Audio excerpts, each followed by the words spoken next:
मेरा नाम है सुनीता ब्रजेश ठाकुर। क्या हुआ और आपके साथ?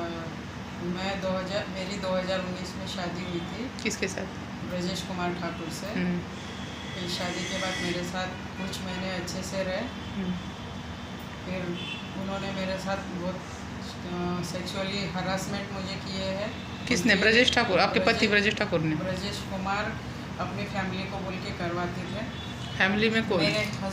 मेरे हस्बैंड करवाते थे। मैं फैमिली में उनके छोटे जीजा जी रूपेश झा, गोपाल झा उनके फादर, और उनको सपोर्ट करने वाली उनकी मम्मी राम दुलारी, उनकी बहन कोमल, रूपेश झा और रिंकू, ये लोग सपोर्ट और करते? राखी उनकी भाभी, ये सब सपोर्ट करते थे।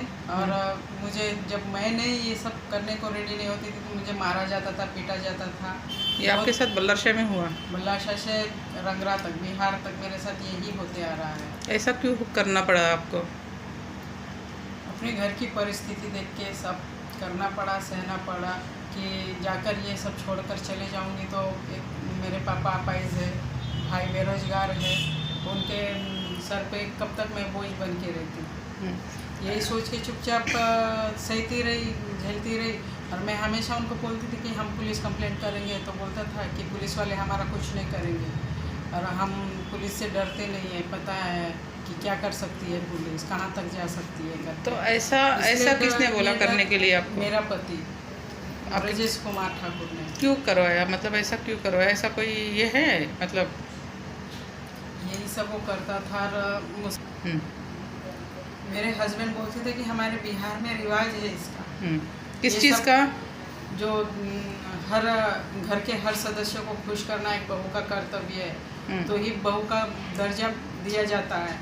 तो पर मेरे को ये सब करने के बावजूद भी है ना बहू का दर्जा मिला था, ना ही पत्नी का दर्जा मिला था। मुझे घर की नौकरानी, और हमेशा मेरी सास, मेरी ननद लोग मुझे बोलते थे कि तुम इस घर की अकेली ज रहोगी, तुमको कभी ये नहीं मिलेगा। हमें मुझे एक अलग। आपके सास का नाम क्या है? मेरे सास का नाम है राम दुलारी। और ननन का नाम? कोमल रूपेश झा है।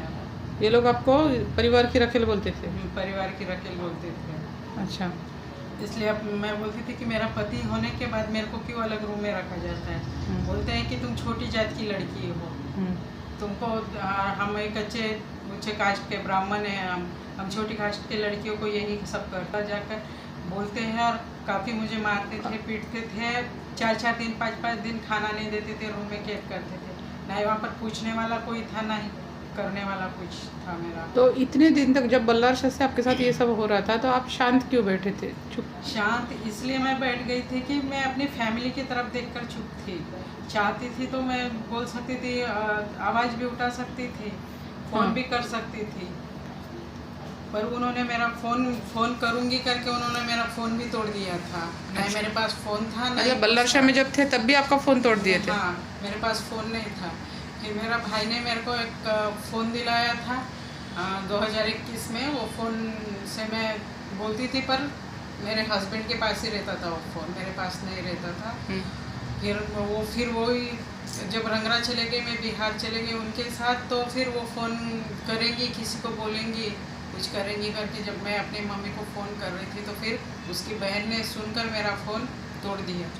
आपने बोला था उस दिन पुलिस के पास कि पुलिस उसमें कुछ रिकॉर्डिंग्स वगैरह थे? हाँ, वही रिकॉर्डिंग जो मेरे साथ गलत करते थे, सेक्सुअली करते थे, ये सब करते थे। और मेरे हस्बैंड जो मुझे मारते थे, मेरी ननद जो मुझे मरवाती थी अपने हस्बैंड से, वो सब रिकॉर्डिंग्स थे उसमें मेरे हस्बैंड। मतलब आपके ननन के हस्बैंड भी आपको मारते थे? हाँ। तो यही सब होता था। तो बैठकर उन लोगों की प्लानिंग रहती थी। नाइट में मॉर्निंग से बैठ जाते थे, अपने गेस्ट रूम में प्लानिंग करते रहते थे। फिर आते थे मेरे हस्बैंड सैटरडे के दिन, तो वही मारना, उसका वही पीटना। आजू बाजू वाले लोग हर सैटरडे संडे को मेरे को मारा जाता था वहाँ। कभी ऐसा नहीं कि पत्नी है इतनी दूर आई है, कभी रिस्पेक्ट करना चाहिए करके नहीं। मैं उनको बोलती थी कि तुम्हारे घर में एक महिला की रिस्पेक्ट नहीं, तो बोलते कि हमारे घर में छोटी जाति लड़की का कोई रिस्पेक्ट नहीं है। मैं बोली शादी क्यों की है तुमने? फिर नहीं कहा, तुमने केस की इसलिए शादी करना पड़ा। मैं बोली केस तो कोई बेवजह नहीं किया जाता है, तुमने मेरे साथ गलत किया है तो मैंने केस की। उसके ऊपर तुम मेरे साथ ऐसा करोगे क्या, मुझे मार दोगे क्या? तो हाँ, तुमको तो मारना ही पड़ेगा, वरना फिर मुझे दूसरी शादी कैसा मेरी होगी बोले। तो फिर ये सारे मर्द आपके साथ जबरदस्ती कर चुके हैं? जबरदस्ती कर चुके हैं मेरे साथ। बल्लारशाह से अब यहाँ तक रंगरा में भी? हाँ हाँ, रंगरा में। तो वो मुझे एक ही बात कहा, हमेशा बोलते रहता था मेरा पति कि मेरे पास पैसा है, हम पुलिस को पैसा खिला देंगे, पुलिस हमारा कुछ नहीं करेंगी। बिहार की पुलिस के पास भी तू जाकर बोलेगी तो बिहार की पुलिस भी हमारा कुछ नहीं करेगी। पुलिस के पास पैसे अगर रख देंगे हम तो पुलिस तुम्हारा एक नहीं सुनेंगी। तो देख लेना, यही बोल बोल के फिर मैं सोचती थी कि अगर मैं जाऊंगी भी तो किसके पास हेल्प के लिए जाऊँ। ये आपके परिवार को आपने कब बताया फिर ये सारी घटना? मैं ये मेरे परिवार को मई महीने में बताया था। 2 अच्छा। महीने में 2 अच्छा। महीने हो रहे हैं। अच्छा। मई महीने में बताया था, 3 तारीख को बताया था जब मेरा फ़ोन फूट गया था। अभी ये मई तो चल रहा है। जून चालू है। अच्छा, हाँ, जून में। अच्छा, मई हाँ। में बनाया तो मम्मी को ये सब ठीक नहीं लगा। तो फिर मेरी मम्मी आप लोगों के पास आके मदद।